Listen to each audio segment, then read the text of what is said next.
let's try this again.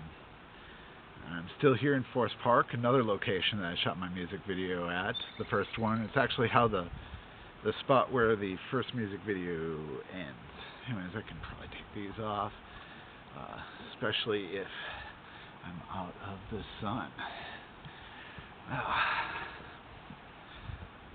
Let's do this. I'm a nature boy. It's like a Norwegian stereotype, and I've got a lot of Norwegian in me, as nobody will be surprised by. Anyways, it's great to finally have the album out. It's been 3.5 years of work. Really, the first maybe year and a half, 2 years of the pandemic, I was putting my studio together. I switched from a regular 6-string guitar full-time to a 7-string guitar full-time, Carvin, and then got a Kiesel 7-string. What else about it? Massive odyssey of putting the whole thing together. It's doing really well. What else about it? Yeah, I'm really proud of the thing. I've listened now to the whole album 3 times all the way through, so I'm getting a sense of really what it's like. When you're deep in production, it's difficult to really get a sense of the whole thing. I mean, obviously, I listened to the transition of tracks and stuff like that, and that's how I chose the orders and whatnot. It's definitely ambitious. I played every note on the album except for 3, sung by my beautiful partner, Laura Fritz. She has a fantastic singing voice. Probably should have used her more. What else about the whole thing? It's ambitious. I cut my teeth as a classically trained musician. So you'll hear a lot of Brahms and Stravinsky overtones in it.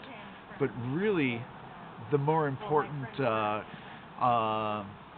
influences would be Frank Zappa. I really cut my teeth on. I was looking for something to that wasn't standard rock. I didn't learn by guitar by playing Led Zeppelin riffs. I learned by playing Frank Zappa.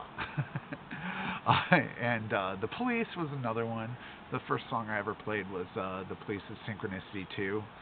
Love Andy Summers, and in particular his collaboration with Robert Fripp was absolutely seminal to my development. So if you get that Robert Fripp connection in there from what I do, and people mention it, so it's accurate, but it doesn't really sound like him. I'm very different than Mr. Fripp, and I'm as one should if you are oneself. I think this would please Mr. Fripp. I hope he listens to it and finds it agreeable. What else is there? It's a massive influence, and I have a fondness for his approach, even though my approach is very different. I'm totally improvised. I do practice a lot of really strange things so that my improvisations are non-standard. I'm definitely a progressive musician. But what's weird about the album is there are hooks all over it. I think I missed people during the pandemic, and that's why I undertook the music production. I think the world's been going kind of the wrong way, and I wanted to introduce some things that were becoming more and more rare in the world, which is idiomatic and incredibly challenging things that can tolerate more than one approach and more than one ideology and one idea all at once, to reintroduce this sort of suppleness of thought, experience, and causation into things. What else about the whole thing? And yeah, people have gotten it. They're like, oh, King Crimson vibes, Mr. Bungle vibes, or Frank Zappa vibes, but not the same. And people are saying that it's original, and which was my intention from the outset. When I stopped seeing myself primarily as a violist, which was my first instrument, and picked up the electric guitar, I had an intention of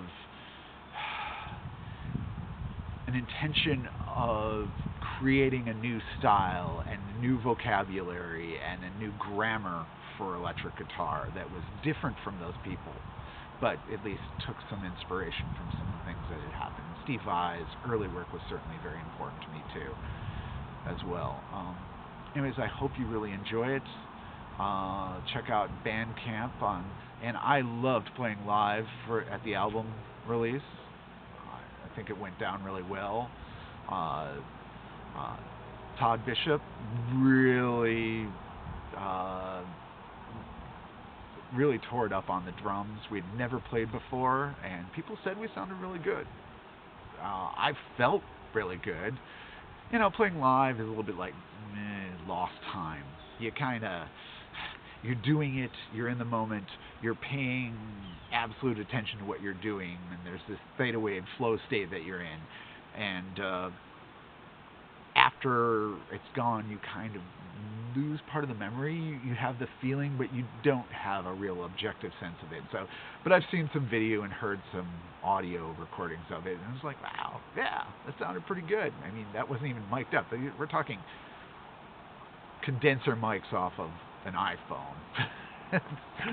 Not exactly the same level of recording as like my recording studio or anything like that, but it's a great sounding room at the Skyline Tavern. And thank you, Scott Ray Becker, and thank you very much to Larry Peacelove. Yes, graciously opened up for me.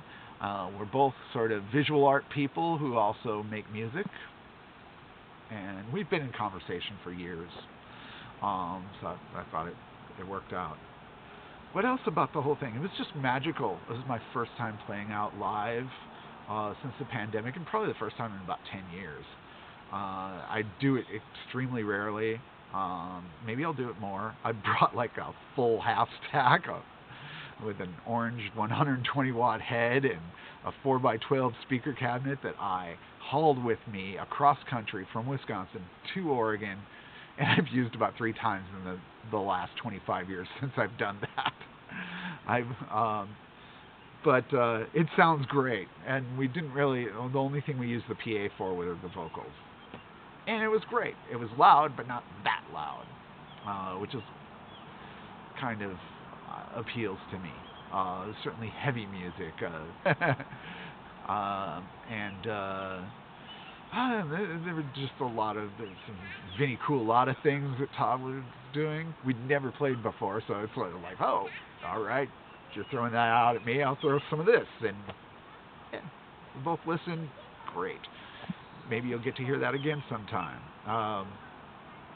I'd love to do that. Right now, I'm just working on all the other projects, promoting the album, and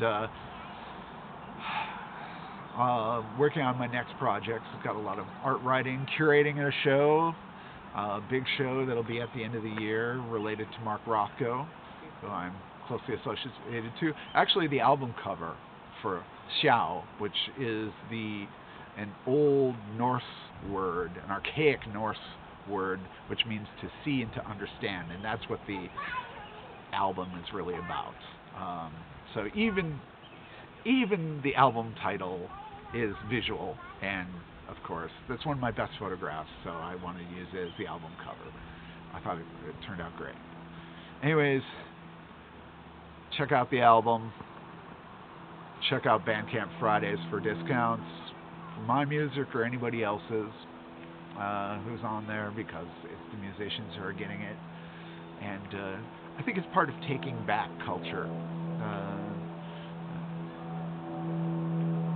I think too much of technology has been designed to farm and feed off in a parasitic way of individuals who make the culture to begin with. Anyways, good seeing you here, and yeah, Forest Park is gorgeous. Yeah, I'll give you the turnaround like I like to do. Here we go.